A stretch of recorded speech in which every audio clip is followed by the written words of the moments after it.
Okay, I'm going to see if Billy looks very strong. Do we think he will be able to lift the boombox?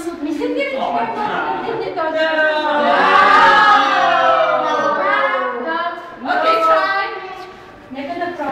Pretend you can't.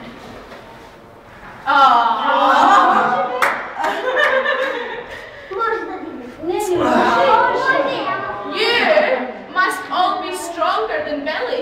Значи ви сте по-силни от Бели. Put your hands up if you think you could lift a car. Я си вдигнете ръката, който може да вдигне кола.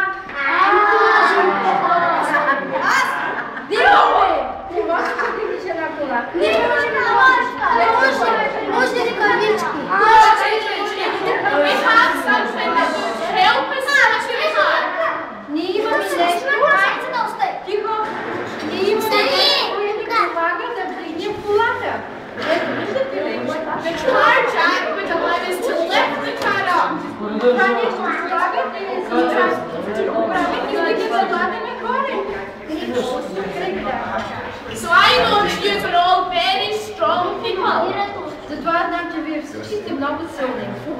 But sometimes in life we get things that are hard for us. Но някой път в живота ни става много тежко. Sometimes problems come and we don't know how to deal with them. И понякога имаме проблеми в живота си и не знаем какво да направим с тях. But it says in the Bible that God is going to help us.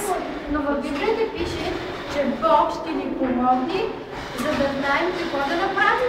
We don't have to try and carry it all on our own.